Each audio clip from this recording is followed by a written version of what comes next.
deputada federal Tia Heron, bom dia. Bom dia, querido. Uma satisfação enorme, Felipe. Satisfação é nossa em conversar com a senhora. Como foi a sua noite após a sua consagração ontem no Conselho de Ética? Foi muito diferente dos dias que a senhora viveu até proferir o seu voto, onde eu imagino tenha tido pressão de tudo quanto foi lá do deputada Tia Heron? Felipe, querido, eu peço desculpas, mas eu não posso considerar isso uma consagração, mas um dever cumprido, mais uma etapa superada, vencida, uma experiência inesquecível, onde eu tenho uma imensa satisfação pelo fato de ter conseguido, apesar de ter, como eu estava dizendo há pouco, atraído toda a cólera sobre mim, no momento crucial, onde eu precisava de tranquilidade e dessa paz para poder fazer o julgamento. Entretanto, estava sendo hostilizada o tempo todo.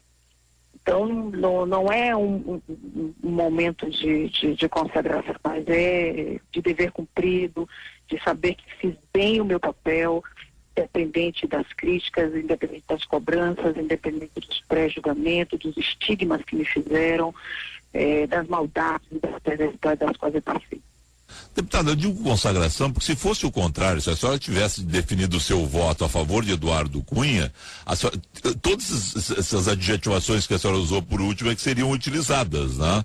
A senhora seria a pior deputada do mundo, a senhora seria a pessoa a ser xingada Brasil afora nesse momento, porque ficou concentrado no seu voto. A expectativa toda, como todo mundo tinha aberto o voto antes, a senhora entra para o Conselho de Ética no último momento e tem e não tinha proferido para ninguém o seu voto, ainda ficou todo mundo curioso. E muita gente disse que a senhora ia votar. Deveria, não, Felipe? Como? Eu não divulguei, não é porque eu estava fazendo charminho. Importa dizer aqui que, já que estamos num conselho de ética, a gente precisa manter a ética, né? E o voto precisa ser sofrer.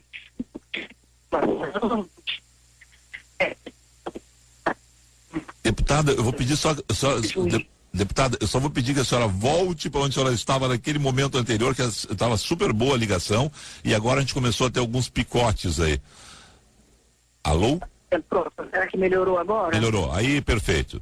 Eu estou no mesmo lugar, mas eu estou falando, mas ok, ficou melhor? Ficou melhor. Vamos lá, como seria, né? Se fosse o contrário o voto, a senhora imagina a situação, a senhora não ia poder sair na rua direito, né? Ia ficar só, os outros que votaram com Eduardo Cunha não iam ser lembrados, só a senhora seria lembrada.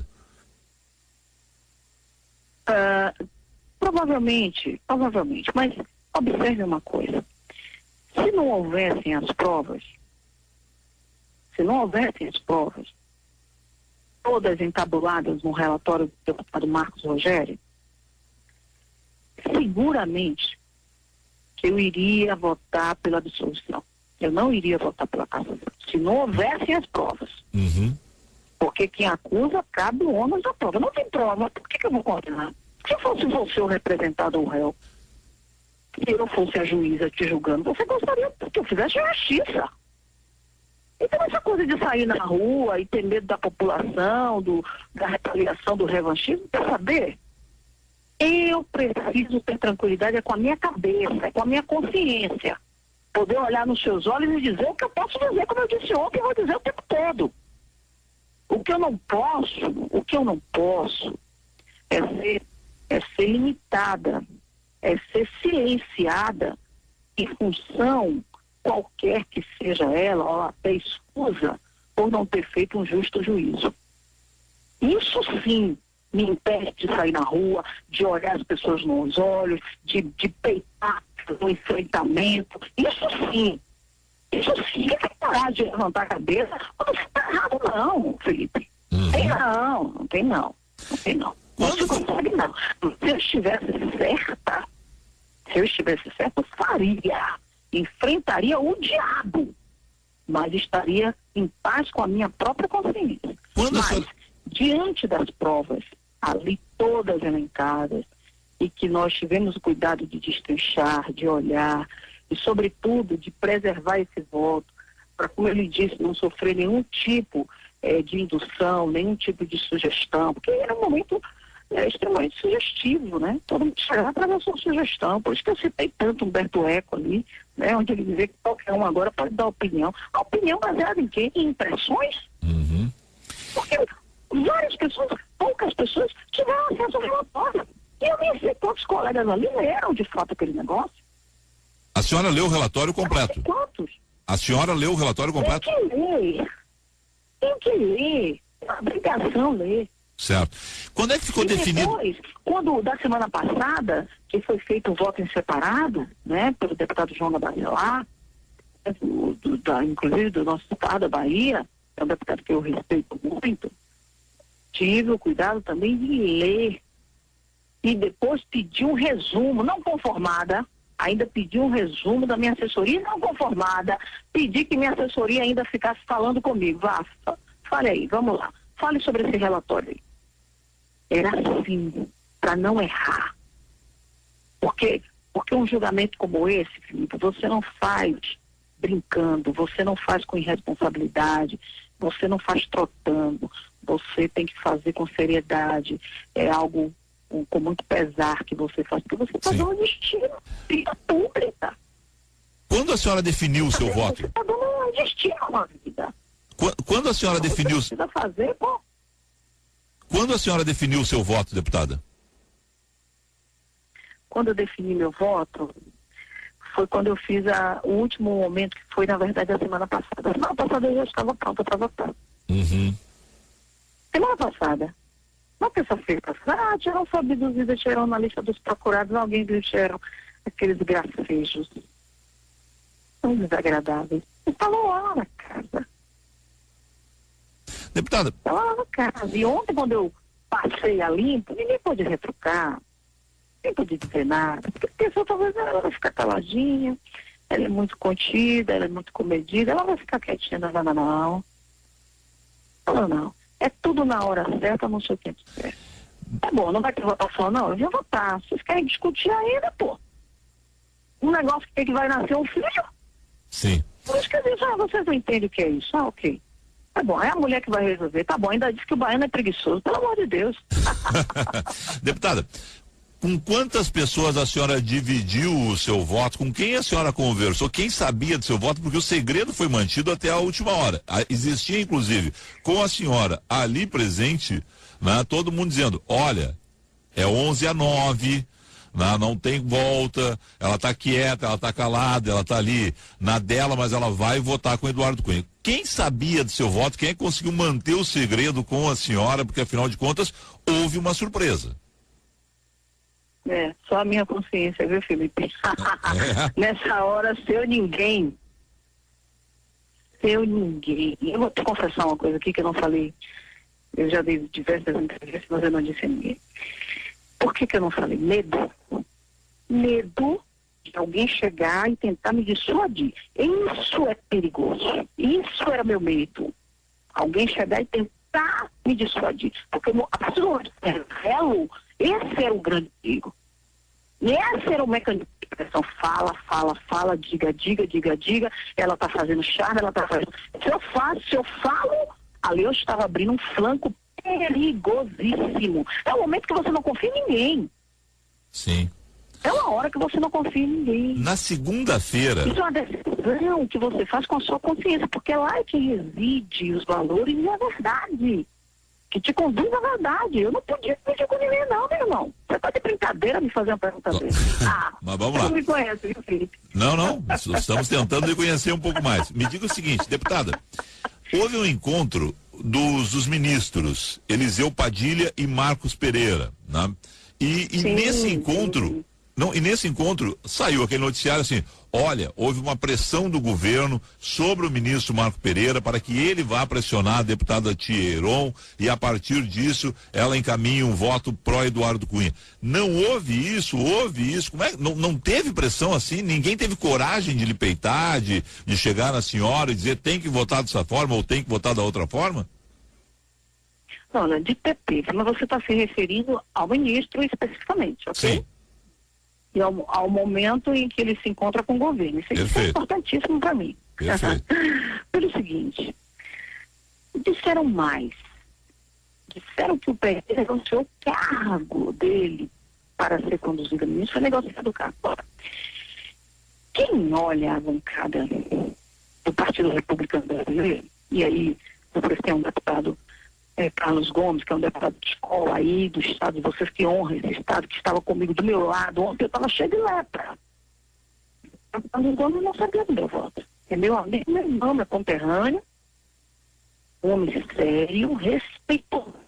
Porque ontem ele cravou tudo que eu penso dele.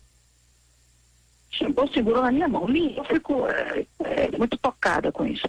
Ele segurou na minha mão, me beijou, segurou na minha mão. O único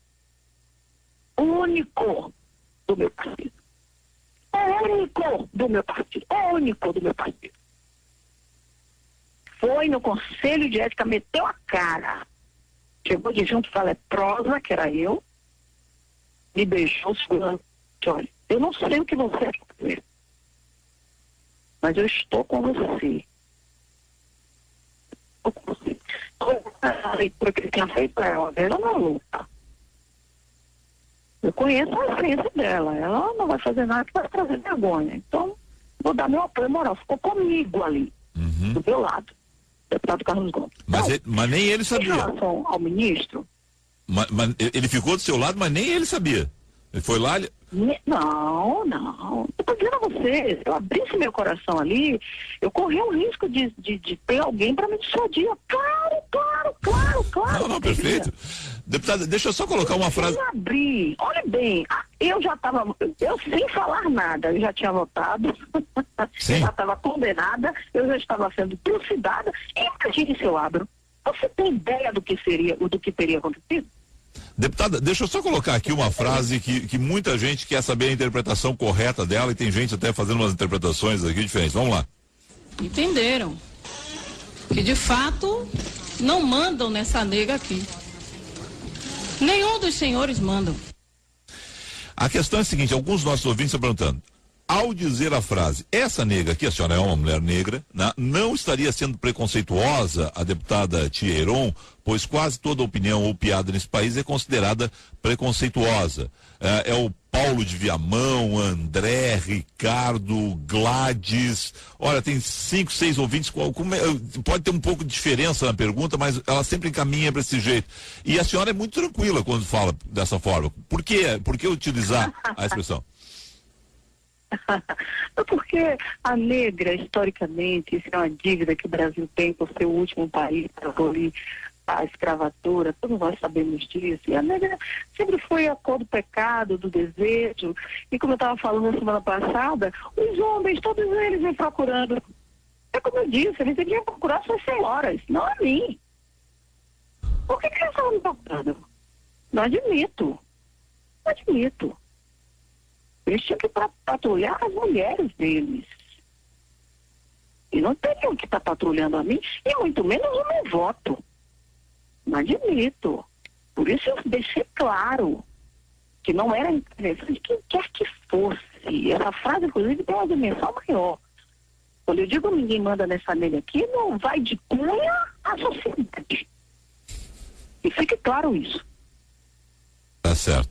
Bom, deputado, eu quero agradecer a senhora, né, porque afinal de contas, a senhora não gostou do consagração, mas é uma verdade. Não, o que aconteceu ontem, a senhora já viu a hora do seu voto? A senhora já viu o vídeo do seu voto? Olha, e eu tenho uma dificuldade. Olha, você está me fazendo confessar coisas aqui. Você é bom, hein, Felipe? Gostei. Olha só, eu não consigo me ver. Né? Então eu só vou dizer o seguinte, quando a senhora olhar o seu voto, a gente até pode botar o som do seu voto aqui, mas é o seguinte, a senhora a senhora não olha para a senhora olha para o deputado Júlio Delgado. O deputado Júlio Delgado está do seu lado e ele começa assim, ó, a olhar e quando ele percebe que a senhora vota contra Eduardo Cunha, ele faz uma vibração de gol aos 47 do segundo tempo. É um negócio maluco, porque a gente nota que ele estava do seu lado, a gente percebia que vocês tinham conversado ao longo da sessão, mas a gente vê que é uma surpresa dele. Que bom, não vi isso, que bom. Não, mas é verdade. Eu quero agradecer a senhora e lhe desejar um bom dia de trabalho. Obrigada, Felipe. Você é muito simpático, um abraço especial a esse povo gaúcho que eu tanto respeito, admiro, gosto demais da sua cidade. Prazer enorme estar falando com você. Se a senhora dá hoje em Porto Alegre, a senhora é carregada no colo aqui, viu? Eu quero dizer que, por boa parte, tem uns ouvintes aqui que são a favor do Cunha, mas tem boa parte que lhe carregaria no colo. Um bom dia para a senhora. Bom dia, querido. Obrigado, Felipe. Deputada Tia Heron, uma mulher que ontem surpreendeu, né, todo mundo, que esperava que ela votasse de outra forma, mas, segundo ela, estava muito tranquila, leu todo o relatório e fez o seu voto de forma muito consciente.